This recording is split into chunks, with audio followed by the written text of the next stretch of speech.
Picture this. Someone is mid-sentence. The thought is completely there, fully formed, ready to land. They open their mouth and then nothing, not a fade, not a blur, just gone, like it was never there in the first place. They stop. Look at the ceiling maybe.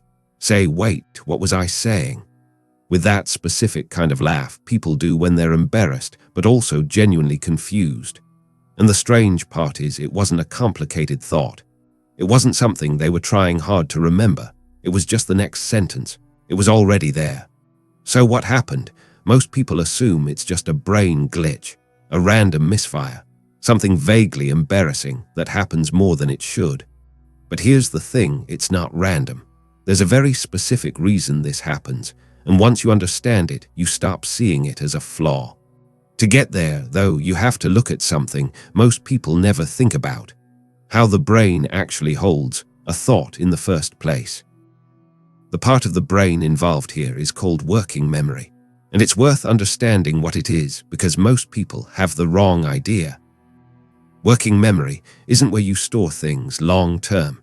It's more like a whiteboard, a small one. It holds whatever you're actively working with right now, the word you're about to say, the point you're building toward, the information coming in from the person in front of you. It's all up there at the same time. And here's the thing about that whiteboard. It doesn't hold much. Researchers generally agree the limit is somewhere around 4 chunks of information at once, sometimes a little more, sometimes less, depending on what you're doing. Once it fills up, something has to give, not in a dramatic way. Nothing crashes, nothing signals. One piece just quietly stops being held. And it's usually the one you needed next. So when a thought disappears mid-sentence, it's not that the brain broke. It's that the whiteboard got too full and made a quiet, automatic decision about what to keep. The question is, what pushed it over the edge? Think about how many things the brain is actually tracking during a conversation. There's what you're currently saying. There's what you were about to say next. There's what the other person is doing with their face. Are they following? Are they losing interest? Do they look like they're about to interrupt? There's how you're coming across. There's whatever background noise or movement is in the room.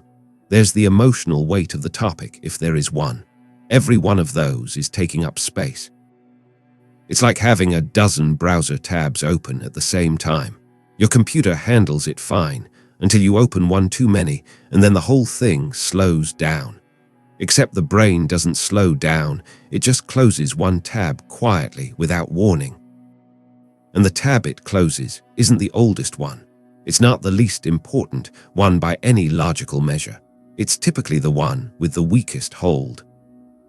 And in conversation, the thought you were about to say next, the one you haven't said out loud yet, almost always has the weakest hold.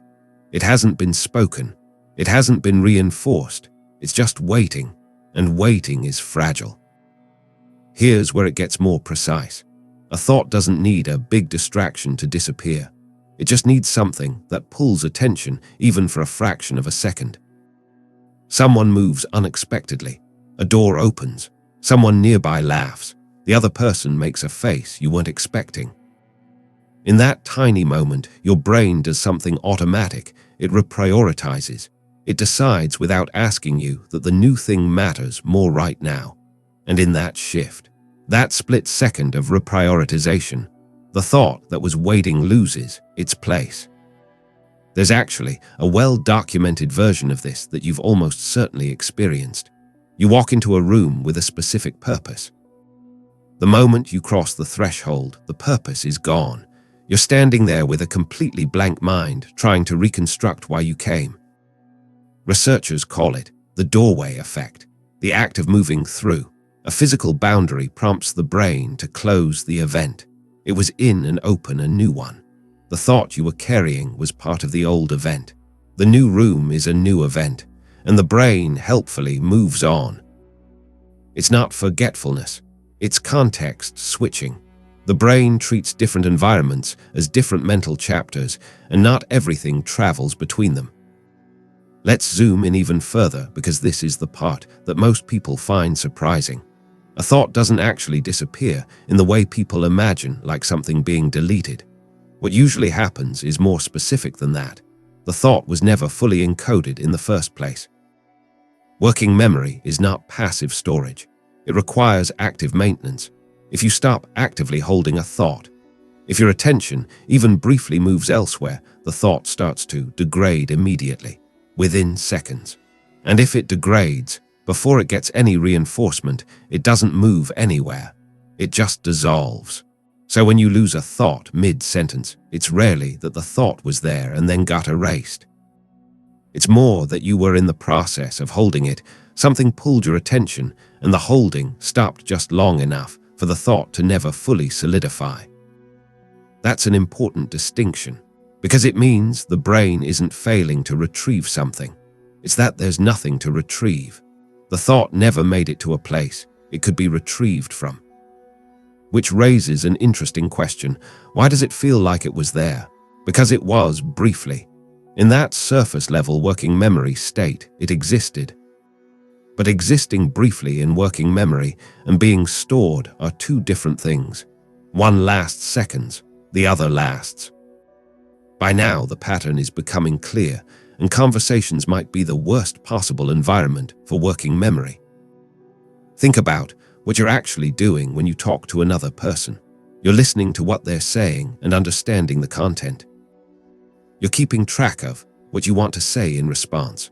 You're monitoring your own tone, your own pacing. You're reading their body language and adjusting in real time.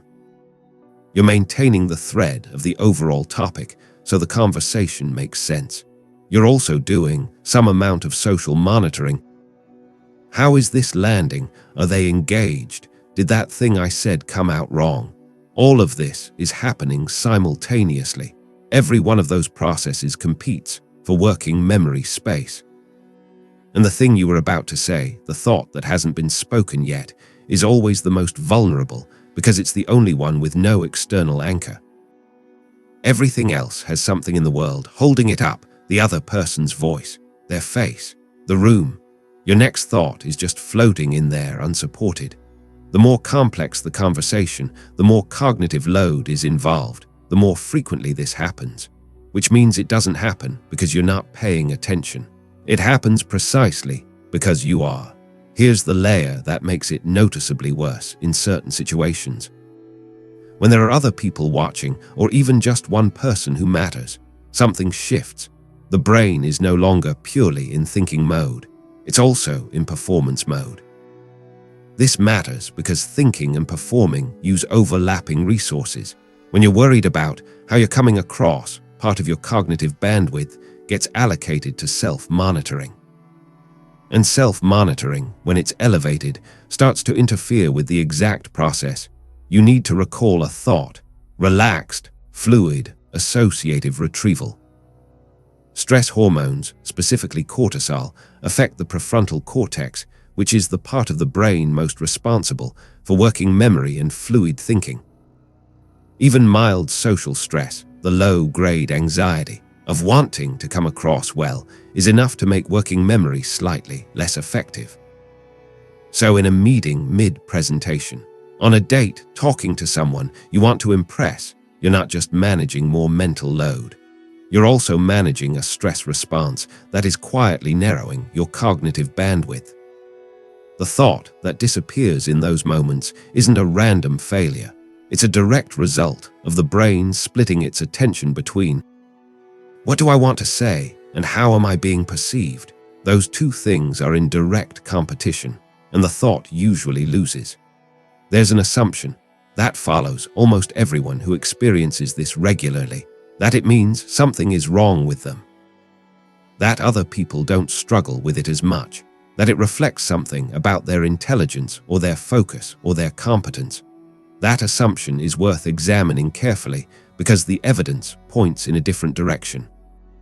Working memory overload, which is what's actually happening here, isn't most common in people who think slowly or process little. It tends to be more frequent in people who are taking in more context, more nuance, more of what's happening in the room. People who are highly attuned to social dynamics, people who are holding multiple threads at once. people who care about what they're communicating and are actively monitoring it. The brain doesn't have infinite bandwidth. The more it's processing, the more it risks dropping something. That's not a malfunction.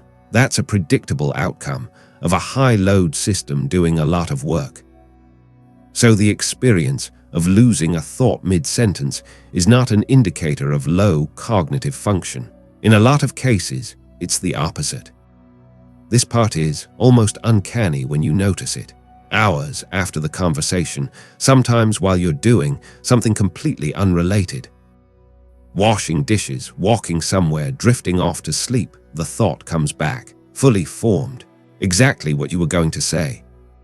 The reason is something called cue-dependent recall. Memory retrieval isn't purely voluntary. We don't just summon memories at will. We access them when something in our current environment connects to the context in which the memory was formed. The thought you lost was formed in a specific moment, a specific room, a specific emotional state, a specific conversational thread. When something later in the day echoes that context, even loosely, the original thought surfaces.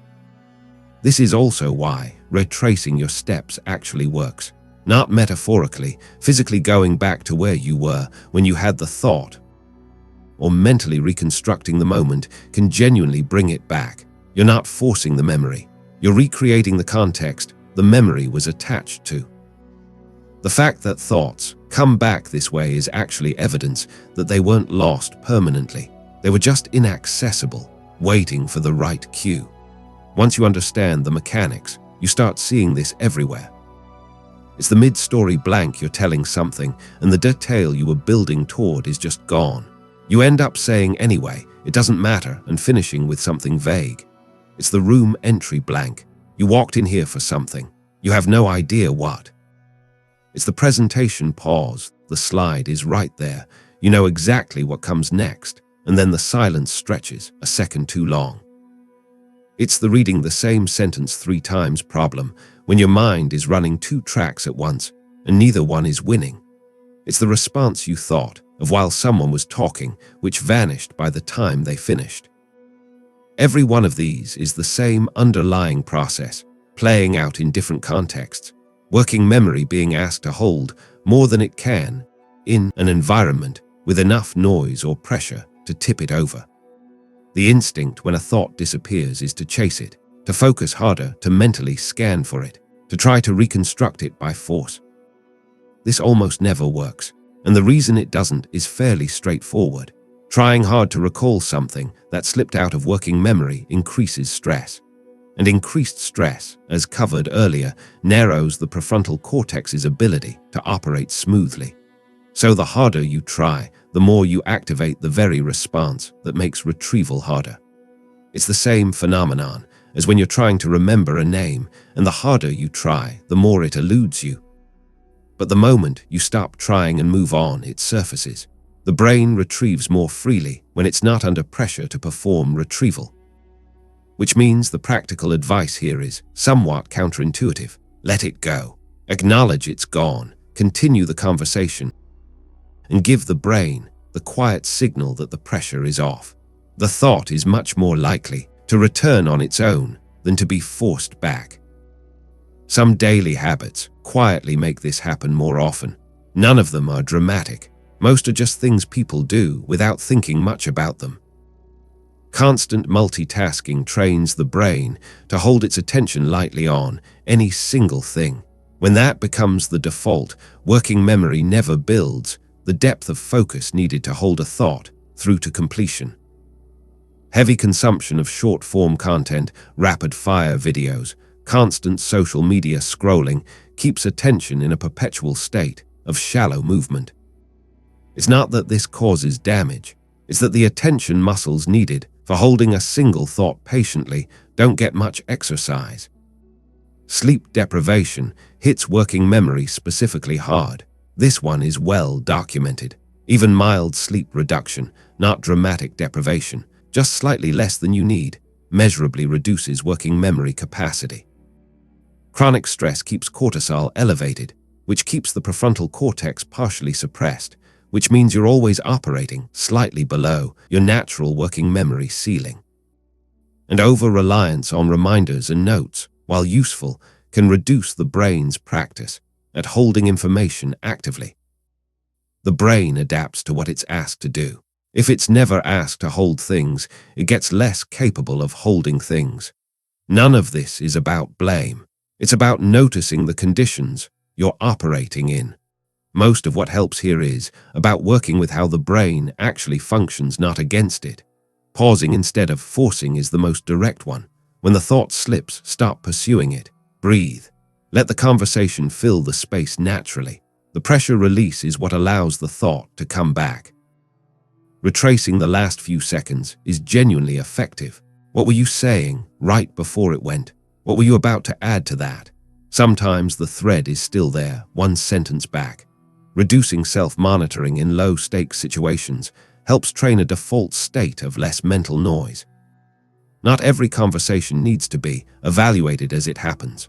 The less of your bandwidth is going to how is this landing, the more is available for actual thinking. Slowing down input, fewer tabs, fewer notifications, longer periods without switching, gives working memory the conditions it actually needs to function well. And getting enough sleep, not as a productivity tip, just as the single most reliable way to restore working memory capacity that gets depleted across a day. So here's what this all comes down to. Forgetting what you were about to say is not a malfunction. It's not a sign of something wrong. It's what happens when the brain, which is constantly filtering, prioritizing, and switching, tries to hold more than it can in one moment in an environment with enough noise or pressure to tip it over. The brain is always working. Even when it seems to drop something, it's actually in the middle of a dozen other processes. That's not inefficiency. That's the normal operation of a system that has to handle everything at once. And when you understand that, when you stop treating the blank moment as evidence of something broken, something small but real changes, you stop fighting it. You stop the self-conscious spiral. You let the thought go. And more often than not, it finds its way back. When that happens to you, and it will, now you'll know what it actually is. Not a glitch, not a gap. Just the brain doing what it always does, trying to hold everything and sometimes choosing what to keep.